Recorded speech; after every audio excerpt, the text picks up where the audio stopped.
O popularíssimo Samuel Blaustein, ou melhor, o ator Marcos Plonka, conversa com Ronaldo Gomlewski. Eu tenho certeza que você conhece ele. Nós todos conhecemos e gostamos dele. Às vezes, a gente fica meio ressabiado. Mas nós temos hoje aqui o Marcos Plonka, o grande Samuel Blaustein da escolinha do professor Raimundo. E aí, Samuel Plonka, Marcos Blaustein, como é que é? É muito bom estar com vocês. Eu acho que a gente conversar, e como dizia minha mãe, minha falecida mãe, é conversar, a gente se entende. Eu acho que este é o momento certo e a gente vai trocar ideias e falar sobre uma porção de coisas que a gente gosta, o que a gente não gosta. E é um prazer estar com você, Ronaldo, porque eu sei que você é um lutador pela coletividade aqui no Rio de Janeiro. Eu sou de São Paulo, moro em São Paulo, mas sei do teu trabalho, porque eu leio as revistas, resenha, eu chamo, tem uma revista em São Paulo chamada O Hebreu, mas como o dono da revista bebe muito, a gente chama de O Ébrio. Ô Marcos, me diz aqui, como é que sente a tua vida a partir da TV Globo, antes e depois?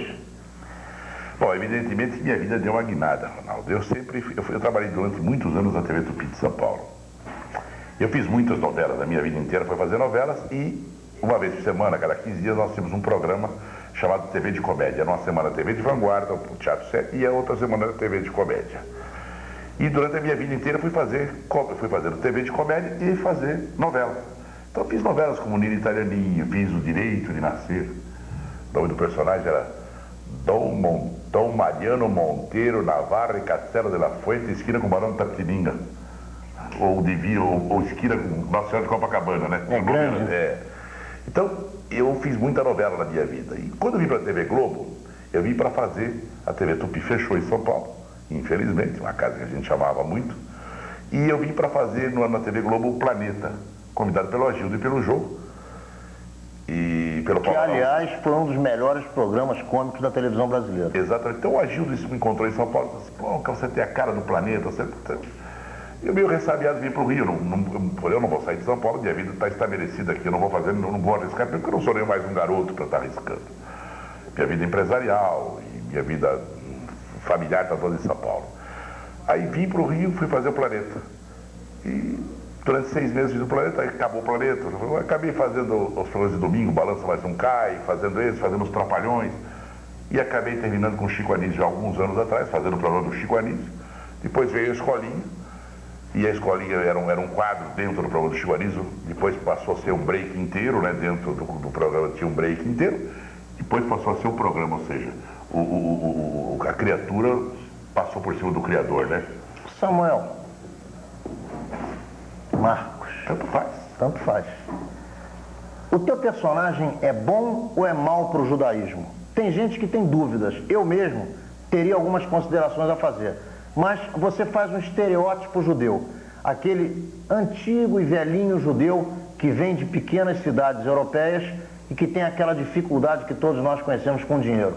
A partir desse personagem, você que viaja o Brasil inteiro e você me falou sobre isso, como é que você sente o approach, a visão do não-judeu com relação ao judeu? Realmente o personagem às vezes cria celeumas, cria batalhas, porque nós judeus, nós temos a sensibilidade muito aflorada na pele. Nós judeus e os negros também. E é uma razão para isso. É uma raça, são dois tipos de povos muito perseguidos. E ainda o são, que é pior disso, que mesmo na época atual ainda são. Tem problema de antissemitismo, tem problema de racismo. Mas o Samuel é uma homenagem que a gente presta aos velhos imigrantes. Não tem nada a ver com os novos judeus. Não tem nada a ver uma coisa com a outra. É uma homenagem que se presta ao Clint Eastwood, aquele que saiu com meus pais. Eu tenho orgulho que meus pais me educaram carregando mala na mão e batendo na época que não tinha magazine, não tinha shopping center, na porta para vender roupa no cartão de prestação. Não é desmérito nenhum. Ao contrário, é um orgulho que eu tenho dos meus pais. Isso me dá um orgulho. Eu olho a fotografia do meu pai e da minha mãe e tenho um orgulho deles. Não eram empresários, não eram industriais. Hoje mudou muito. Claro, a geração... Eu vou dar um exemplo. Em São Paulo nós temos uma rua que todo mundo conhece, é a Rua José Paulino. A Rua José Paulino é uma rua típica judaica. Acabou. Por quê? Os velhos judeus que montaram as suas lojas mandaram os filhos para as universidades. Hoje são doutores, são médicos, engenheiros, advogados, e não tem mais quem fique na loja. E a rua passou a ser uma rua coreana. Então a gente brinca, tem uma rua em São Paulo que chama Correia dos Santos e Correia de Melo. Nós chamamos de Coreia de Santos e Coreia de Melo. Tudo coreano. Inclusive comendo comida judaica em alguns restaurantes, mas só tem coreano, porque os filhos não assumiram os lugares que os pais imaginaram quando montaram a sua empresa. Mas eles mandaram os filhos para as universidades. Mandaram porque eles não tinham oportunidade na terra deles. Meu pai não teve oportunidade de ir para a escola. Minha mãe não teve oportunidade de ir para a escola. Por isso que ela sempre sonhou que eu fosse doutor. Tinha diploma da doutor. Era o sonho da minha mãe. Mas você hoje é um grande doutor em comunicação e nós todos sabemos disso. Pode ser. Eu quero te fazer uma pergunta mais. Como é que você se sente no personagem? Você se sente mais Samuel ou mais Marcos? Eu, quando visto a roupa do Samuel, eu chego na TV Globo, eu vou lá, tiro minha roupa, visto a roupa do Samuel, ponho a barba, o chapéu, e eu começo a sentir o Samuel. E o Samuel é aquele personagem que eu estava explicando agora. É o sujeito que veio para o Brasil há muitos e muitos anos, que não existe. Por isso que é uma caricatura, gente. Isso não é uma realidade. Como não é a realidade, a portuguesa que a Berta Loran faz, porque dá a impressão que todo português é burro, analfabeto e ignorante. Não é isto. É uma caricatura. Você tem que fazer a caricatura de alguém. Você, quando faz a caricatura você brinca, o Gildo Ribeiro, quando brinca com um político, fala sobre o quê? Sobre o que acontece na política, a falta de credibilidade, de honestidade. Então não podemos dizer que todo político é ladrão. Claro que Então, não. exatamente isso. E eu falei para você, off record, nós conversamos, eu disse uma coisa que na minha vida, eu jamais, em 37 anos de carreira, eu tive um problema de antissemitismo. Ninguém nunca, em lugar nenhum do Brasil, quando eu fiz novela, fazendo judeu, eu disse, mas porque é de judeu, nunca. Eu só tive problemas, às vezes, com a própria coletividade. Isso, na verdade, significa que quanto mais o judeu, em qualquer circunstância, se coloca, menos preconceito existe contra o judeu. Por quê? É isso que você está dizendo. Porque a imagem que se tem lá fora é que o judeu não fala com quem não é judeu. Que judeu sacrifica criança. Porque ele aprendeu na religião dele, na ignorância dele de estados como o Piauí atrasado, eles têm uma ideia diferente. A televisão está mostrando o outro lado. Achavam que o judeu come criança, nem comunista come criança, judeu mata criança para fazer sacrifício. Tinha gente. E quando eu fiz o Nino Italianinho, uma novela que eu fazia o judeu seu Max, um cara que vivia com o pessoal numa vila e comia com eles, passaram a dizer, pois o judeu não é aquilo que eu imaginava que fosse. Então, ao contrário, só trouxe benefícios. Eu nunca tive um problema, mais uma vez eu repito, com quem não fosse judeu. Eu só tive problemas com a própria coletividade de São Paulo. Quando eu comecei a fazer o Nino Italianinho, me viram fazendo judeu e me ameaçavam. E quando acabou a novela, me convidaram para fazer palestra na Mas você sabe que não é toda a comunidade que Não, eu não. São poucas pessoas. Mas são principalmente os mais velhos. Que, na verdade, nem sempre até todos os mais velhos, alguns que têm alguma dificuldade. Qual foi o personagem que mais te emocionou nesses teus 37 anos de carreira? O que mais me emocionou foi o seu Max, um personagem judeu que eu fiz no Nino Italianinho. E eu tive uma cena que para mim marcou a minha vida inteira, que tem uma festa na vila, eles moram numa vila, com Juca de Oliveira, Aracimba Lavaria na época, era Tupi. E a molecada na época do dia de São João, na vila, ele faz uma festa, estoura a bomba. E ele tem um ataque. Mas o ataque porque ele começou a lembrar. Da Europa. Da Europa e da guerra. E ele foi no campo de concentração, ele viu os pais morrer. Então o Geraldo Vietti escreveu uma cena que para mim marcou, eu até me arrepio hoje, onde depois que o Juca e Araci, o pessoal sai todo, que ele faz um escândalo, o pessoal se afasta, fica o Juca de Oliveira que fazia o Nino e Araci Balavarinha que fazia a Branca, o seu Marcos, e ele começa a contar. Então, é uma cena que eu vi os meus colegas chorando. Ele conta como é que o povo judeu foi, mostrando desse lado. Como foi perseguido. Exatamente, como foram mortos através dos meus pais, da história, ou seja, quando eu falo dos meus pais. E eu olho os câmeras chorando, quer dizer, é uma coisa que com silêncio, eu tinha uma cena de mais ou menos sozinho, umas 4 páginas inteiras, onde eu contava tudo o que aconteceu. Por quê? Bom, eu recebi prêmio, eu recebi uma série de elogios, ganhei prêmio naquele ano. O personagem, então, o público começou a amar, mostrando o outro lado. O seu Max falava português errado, claro que é exagero. Mas eu tiro o personagem da vida real. Minha mãe nunca conseguiu dizer Palácio da Justiça, ela dizia Palhaça de Justiça. E com 40 anos de... Isso não é nenhum demérito. Ao contrário, é uma coisa simpática.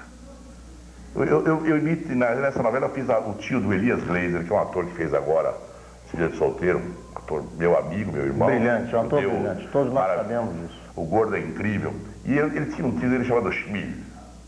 Falava mais assim, sabe? Tinha a voz grave. Sabe, Frank, que ontem comprou um apartamento, tem 320 metros quadrados, tem armário escondido, tem cascolita na chão e tem comprimido na parede. Eu falei, meu, que comprimido? Essas coisinhas pequenininhas, falei, pastilha. Você não enche saco, pastilha, comprimido, tudo a mesma coisa. Então, e era uma coisa gostosa de ouvir. Eles não tinham obrigação de falar o português. Então, quando eu passava na rua, encontrava com esse tamanho de uma grande pianista, Ana Estela Chic, em São Paulo, disse assim, pai e a mãe encontravam comigo assim, senhor Frank, a gente quer falar para o senhor uma coisa. Olha, a gente gosta muito de novela que o senhor faz. O senhor fala errado português? Vai pensar que a gente não sabe falar português. Eu digo, não, é que eu exagero, vocês falam bem, eu é que sou exagerado. E essas coisas, então te dá uma alegria, porque o personagem foi amado no Brasil inteiro.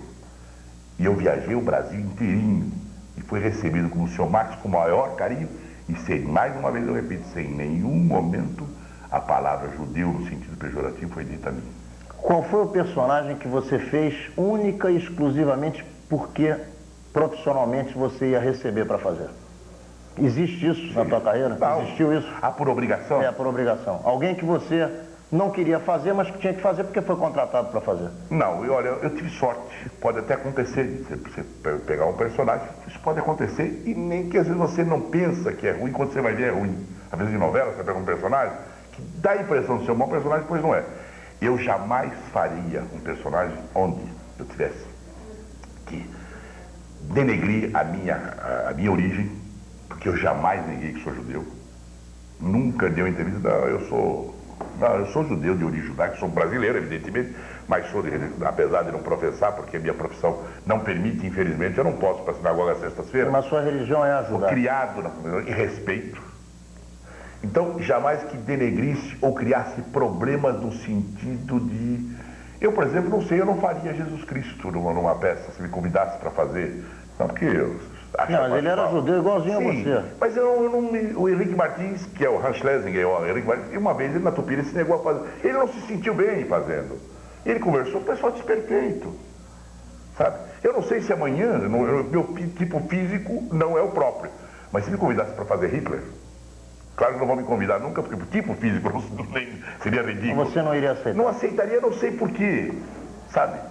Eu não sei se eu faria bem, porque eu tenho preconceito contra isso, eu tenho ódio, apesar de não ter passado a guerra, mas eu sei quem passou, sei a família da minha mãe, então eu não sei se eu não aceitaria fazer.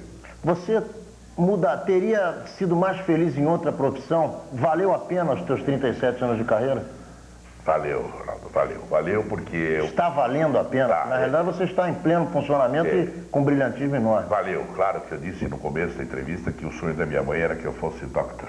E você não é você o único que tem uma mãe que queria que você fosse doutor. Exato, não sabia, ela não seria uma mãe judia. É isso aí. Ela não seria mãe judia, seria diferente. Mas era o sonho da minha mãe. Claro que ela lutou contra até o momento que a coisa aconteceu. Depois ela passou a me apoiar, porque ela viu que realmente o caminho era esse. Que você hoje, financeiramente, naquele tempo era mais difícil. Hoje você tem a televisão, expandiu inclusive com comerciais, então você pode dizer, você pode ver de televisão, posso. Se eu quiser, eu tenho outra empresa, eu tive uma indústria de óculos grande, fui diretor de concessionária em São Paulo, fui diretor comercial, porque também está no sangue, né? Comercializar está no sangue. E também tem um restaurante em São Paulo, estou abrindo um segundo restaurante em São Paulo, e um fast food mais determinado, que é o tipo Kentucky Fried Chicken, e com grande sucesso. Então, mas eu posso viver de televisão se eu quiser. E você gosta disso e valeu a pena, como você falou. Eu acho que é uma forma de você dar alguma coisa para alguém. Se você leva alegria para as pessoas, você leva... se eu te contar caso, no programa não tenho tempo suficiente, mas rapidamente eu fazia uma novela de Lei Nascer, e acabamos indo passar do interior de Minas Gerais. Aí nos levaram à casa de uma pessoa que estava mal. Essa pessoa, uma senhora, tinha câncer, e o médico disse para nós, eu não sei, eu não tenho explicações porque ela não morre. Porque clinicamente ela está morta.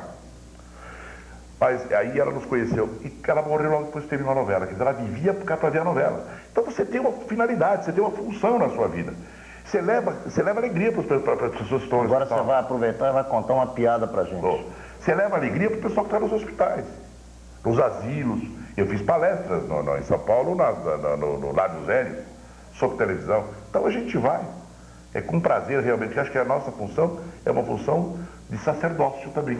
Eu não sou rabino, não sou padre, mas acho que nós levamos alguma coisa para alguém. Às vezes uns não gostam, isso é normal. Mas a maioria de você gosta, pode estar... Eu acho que sim. A gente conta piadas, eu tenho um show, até no Rio de Janeiro, eu viajo para fazer o interior de São Paulo. Sou eu e um outro ator da escolinha, que é o Salim Mushiba, um árabe. Nos damos muito bem, por sinal, sempre maravilhoso, João Elias. E nós temos um show que chama-se 2 pelo preço de 1. Um título é bom, porque Samuel e Salim. E nós contamos partes e contamos coisas nossas, quer dizer, dos personagens juntos, falando de cada uma das suas coisas, do seu humor. E a gente conta, por exemplo, eu conto que 2 judeus viajavam no convés de navio. Aí um olhou para cima e falou: Isaac, estamos ter tempestade. Outros, vamos por quê? Desde quando somos sócios? Sabe? E você vai contando o humor nosso. E esse humor que é muito rico. O humor judaico é praticamente o humor americano. Você olha nos Estados Unidos, você pega um livro de humor, é uma biblioteca inteira, com os grandes nomes do cinema americano, que são, né, o Woody Allen, Mel Brooks, e não preciso nem dizer outros nomes. Então, eu gosto de fazer humor, acho que fazer rir é um sacerdócio que eu tenho. Se eu conseguir fazer uma criança rir, um doente rir, eu vou dormir muito mais feliz. Eu quero te agradecer em nome da nossa comunidade, você ter vindo ao nosso programa. Você é paulista, você está aqui por um outro tipo de afazer, atendeu a Federação Israelita do Rio de Janeiro. A gente realmente quer te desejar uma boa estada no Rio, estamos às tuas ordens e estamos aqui colocando as nossas câmeras, nossos microfones à sua disposição para você se despedir do nosso público. Muito obrigado por ter vindo. Bom, eu quero dizer a você que estou muito feliz de ter vindo ao programa, de estar com você. Acho que a Federação do Rio de Janeiro está em boas mãos, porque se você já está há muitos anos, porque realmente você é bom, se você não fosse, não estaria. E sempre tem os que não acham. Quando a gente vai tratando de fazer o nosso trabalho. Não teria oposição. Nós vamos tratando de fazer o nosso trabalho. Mas é isso aí. Eu fico feliz e me coloco à inteira disposição do programa, da própria coletividade. Amanhã, se tiver uma palestra numa hebraica, ou no clube do Rio de Janeiro, que eu nunca estive na sede hebraica, nem não sei quantos clubes judaicos existem no Rio de Janeiro. São 4 clubes. O dia que eu receber um convite, eu vou estar à disposição para um papo com os jovens, com os velhos, e não palestra que eu não gosto. É responder perguntas, que eu fiz na hebraica várias vezes. As pessoas perguntam se a gente responde. Então, me coloco à disposição de vocês. E estou muito feliz de estar no seu programa e espero voltar várias vezes. Muito um abraço obrigado para todos e até uma próxima vez. No próximo bloco, novas comemorações dos 50 anos do levante do gueto de Varsóvia.